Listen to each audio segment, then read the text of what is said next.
How's it going, everybody? I just did an unboxing video and I've had time to read the adventure book that came in the Arkham Horror role-playing game beginner box, the Hungering Abyss.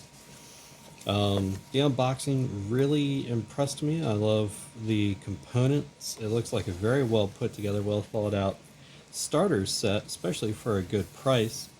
Now I want to talk about some of the game mechanics so we can kind of get a sense if it's the sort of game that would fit your group's play style. The book does a really good job of walking you through each step, what you need, and the mechanics. And we're just going to go over some of those right now. So I really love how everything is laid out in this book. Act 1, Howl of the Hounds, is going to show you, the GM, what exactly you will need in this chapter. So you can get everything prepared and ready. You'll have notes in little boxes, but the first thing you're going to see, let's get our story straight, is the basic mechanics of the game. This is going to be the dice pool. It gives you the diagram up here, but let's go to Joe Diamond's character sheet. We'll flip that open. As you can see up here, we've got our abilities over here. 5 plus, 4 plus, 6 plus, and then we also have some skills. We have knowledge, resolve, melee combat, that's punching, ranged combat, that's shooting, obviously lore, and you have your modifiers next to it. These are what you need to roll or better in order to succeed. The game gives you 2 boxes of dice. You're going to have black dice and green dice. It doesn't matter what colors you use. Each player will probably want to get their own sets, but you will need dice of 2 different colors. One to represent your normal action dice, and the other one to represent horror dice. And we will get to those in a moment. But at the start of a scene, you will refill all of your action dice spots on your character sheet. Really handy to have these. I'm pretty sure there's going to be one that you can print from the back of the book, or someone will come up with their own with fancy artwork and layouts. But these are the dice that you can use for your complex actions. There are 2 different types of actions, complex and simple. Your simple actions are like moving around, opening a door, things like that. It's nothing that requires a great deal of effort or is going to have severe consequences of failure.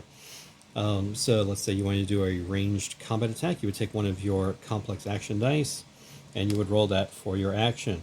I was trying to get a 4 plus, of which I did, so I successfully hit. We'll get to damage and all of that later. I just want to go over these core mechanics. At the end of a scene, you will refill all of your available dice slots. Once you are out of dice, you can no longer perform complex actions in that scene. You may choose to pass if you would like. You don't even have to use all your dice. You can just say, you know what, I'm done doing stuff, in which case you are done performing actions for that scene. Once all investigators are either out of dice or have chosen not to do anything, the scene will end. The GM kind of works with the players to determine how long that scene was, and then you go into a new scene where the dice are replenished up to your available slots. You can, if I remember reading correctly, use multiple dice. So if I really want to succeed on that range shot, I can use 3 of my dice if I wanted to increase my chances of getting a 4 plus. So I used 3 dice, I did hit. The odds of me doing that were increased significantly. However, that means that I only have 3 action dice left for that scene. So do I really want to guarantee that I hit, or do I want to maintain more actions? Now, one thing that players can do, and you will have this quick reference in the character sheets that show you the simple actions, complex actions, things that you can do, what you can do during the investigator's turn, during the game master's turn, and the reactions. One thing that you can do, if we flip on over to our next page, is you can aid other players, which means an investigator can take one of their action dice to assist someone else, and they can roll with advantage, which means they roll 2 dice and they remove the lowest result. So in the case of Joe Diamond, if I had been doing that 4 plus ranged attack, even with the assist, I would have missed on that one. However, it's a lot better for one investigator to use a die and then the main investigator to use a die, as opposed to the main investigator using both of their dice, particularly if you're in a combat situation. and the person assisting is not really good at combat. It gives them a way to assist one of the players who is good at combat to get a better result. Rerolls are available. There are options for those. And then insight. At the beginning of each game session, investigators gain insight, noted here on the character sheet. Let's just show you where that is on here, right underneath the picture. That's their current insight. And insight is also listed down here on the main character sheets as well. During the game, they can spend insight in the following ways. After performing a successful complex action, they can spend 1 insight to add 1 additional success to the result. Or before performing a complex action or reaction, they can spend 1 insight to perform the action with advantage. They could also spend 1 or more insight to introduce a narrative element into an ongoing scene. Examples include a character finding a scalpel in an intense situation to defend himself with, or the introduction of a pre-existing relationship with an NPC. Oh, Daryl, I haven't seen you since police academy or high school or something like that. Or my second cousin's wedding. Yeah, you were the best man. All narrative elements are subject to the game master's approval, but if you are working with your GM to help craft a story, most things should go through. But again, the GM will have to regulate some of those. Insight can also be spent to avoid effects of certain traumas where listed. So that's the basics of the dice pool. You will have a certain number of dice, but I do want to point out one thing. So here's one of the monster cards from the beginner box, and I thought these were neat. They were a fun little GM's aid, but in fact, these are kind of required because on page 10, remember those dice pools we were just talking about? They are visible. Dice pools are visible to all players, including the game master. This rule applies to every dice pool, including those of the monsters. Being able to see how many dice a character has in their pool is important for passing and reactions, which are covered later in this adventure. So these cards are going to be very relevant because the monsters themselves have dice pools. You'll notice that this monster, the Otomorphos Tentacles, only has 4 actions. And then down here you have your key abilities and how much they do. And you'll notice that damage tends to usually be just a static number. Armor exists in the game as well, which is subtracted from the damage coming in. But I just wanted to point out that all dice pools are open knowledge. The GM can see what the heroes have left, and the heroes can see what the monsters have left. I think that is very nice. It'll also add to the horror of the moment where the heroes combine, maybe have 3 hero dice for their actions left, whereas the monsters may still have 8.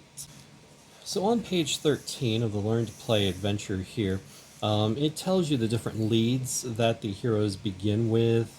So as the GM, it lets you know what all the heroes have, the investigators, but they are also noted on the back of each of the characters, story so far, and then the information that they have. I keep referencing Joe Diamond because the adventure begins in his house, in his location. He also has some key clues and information that get the adventure going.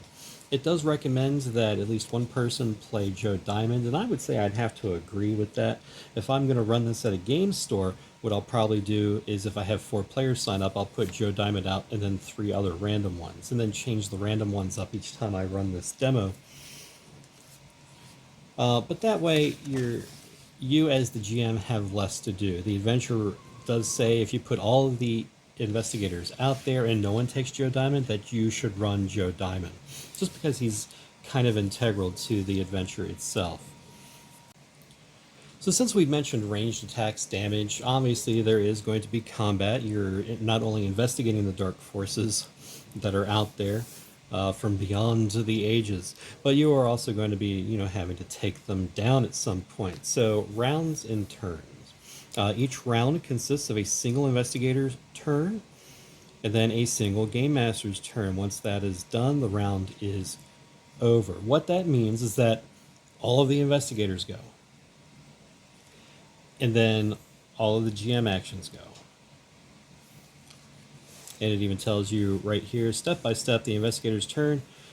Step 1, you're going to refill your dice pool. Step 2, take your actions. Step 3, end the turn.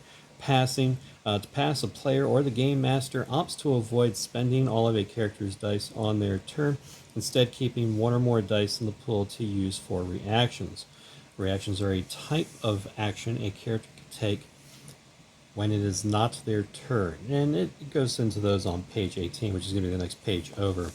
Allies are NPCs, or non-player characters. Characters controlled by the game master who are friendly with the investigators. They work with the investigators and act on the investigators' turn. Very important notice. In this adventure, you're going to have Lita Chandler and Agnes Baker. And then, once all of that is done, it then goes to the investigator's turn. They do the exact same steps. They're going to refill the dice pools, take actions, and then end their turn. And then you go into subsequent rounds if needed. After the investigators and the game master have each taken their turn, the round ends and a new round begins, starting with the side that took the first turn in the previous round. There are surprise options, so it's not always going to be investigators and game master. If the monsters ambush the investigators with a surprise, then it goes GMs and then investigators. GMs, investigators. That's why it puts that in there. Whoever started first basically has control of initiative. So looking at attacks and damage, we've already taken a look at our skills here. We have melee combat for melee attacks and ranged combat for ranged attacks. You'll notice that Joe Diamond is better with guns than he is with fisticuffs, but you know he's no slouch.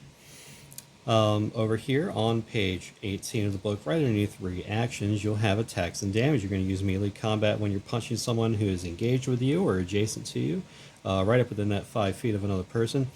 Or you use range combat for someone beyond that. You use lore to make a magic attack using a magical knack or capability.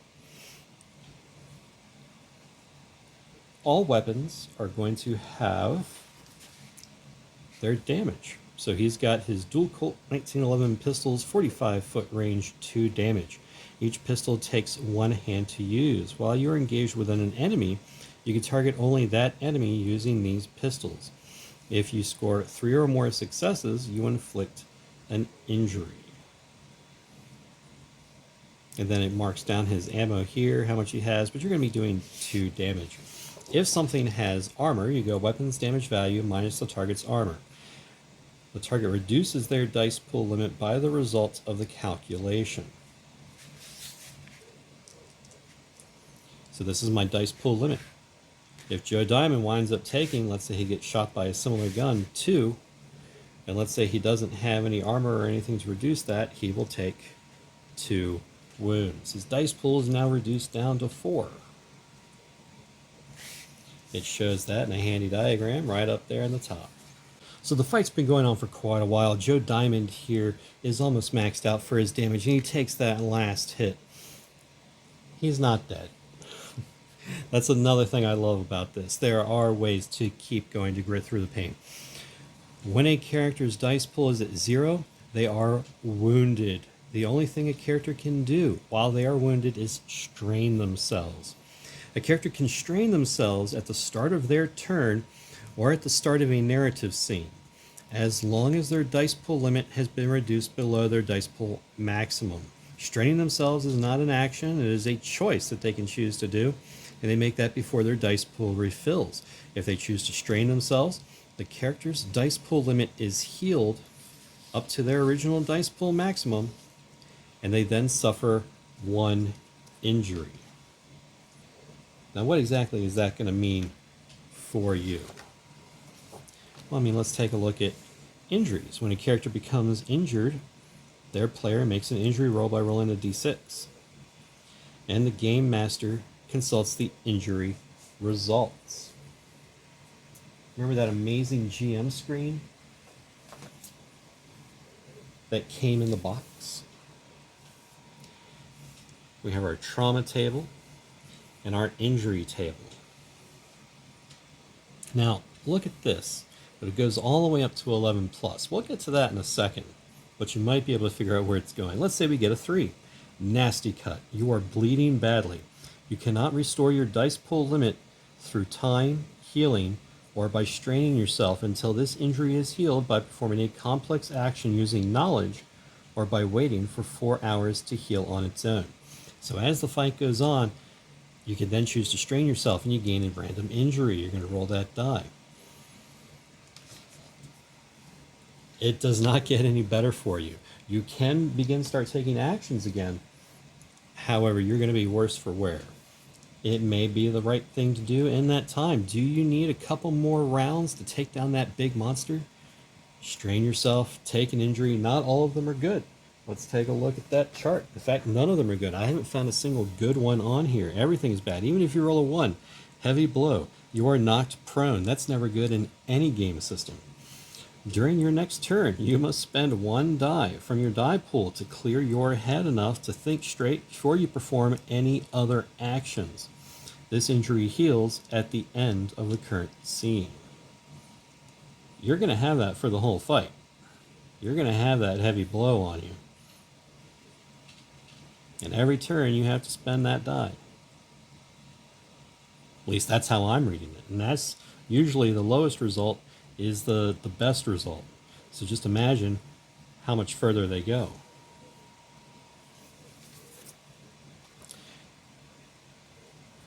The effects of some injuries are temporary, while those of others are permanent. A deep cut can heal, but a lost limb cannot regrow. However, even if an injury's effects end, the injury continues to affect injury rolls until it is healed. Let's go back up here. If the character already has any injuries when they gain a new one, then for each pre-existing injury, the player adds +1 to the d6 roll before they consult the injury results. Remember how it went all the way up to 11 plus? That's how.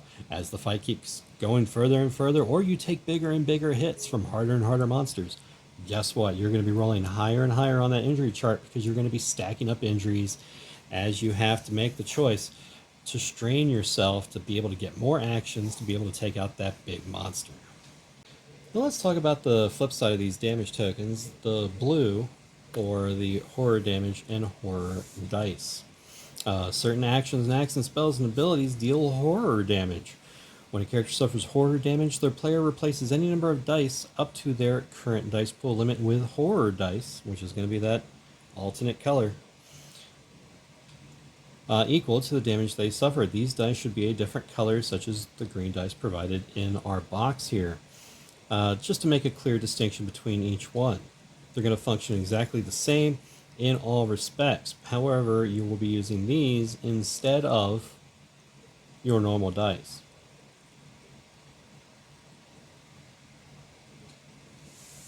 And you can use the blue to indicate which of your spots are going to be those dice. You would have to heal the horror damage in order to change that. The significance of this is when any character performs a complex action using 1 or more horror dice and at least 1 horror die,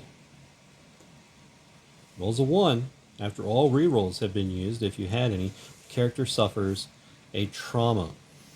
The more 1s rolled, the greater the trauma's severity. To determine the result of the trauma, roll a d6 and add +1 to the result for each 1 rolled on a horror die during the complex action. Normally you generate a result between 2 and 7, but if you roll multiple 1s, it'll go up. Then apply that result to the trauma results table. Let's go back to our GM screen. And you remember on one side we had injuries, while the other side is going to give us trauma. I'm going to tell you right now this goes to 11 plus as well, so you can imagine where the game expects you to go. You're going to be taking some damage in combat, you're going to be taking some trauma in combat. You're facing the eldritch horrors of the universe. Bad things are going to happen to you. Let's just take a look. Number 3 here. Shocked. You are so struck by something you see, smell, hear, or otherwise sense that it leaves you taken aback for a brief moment. You must discard 1 of your dice from your pool if possible. If you have no dice in your pool to discard, you must add 1 to the results of any further rolls on this table for the remainder of this session. Ugh. Not good. So you can imagine as you start stacking up trauma and you start stacking up injuries, the game will get very exciting very fast in combat. Also, the longer a fight goes, the worse it's going to be for the investigators. At least from what I've seen, the math should check out on that. Don't be afraid to run. It's not very heroic, but sometimes you just need to pull back, heal up, regroup everything, and attack the problem from a different direction. I'm going to leave this for later. I think we have a good handle on how some of the effects begin,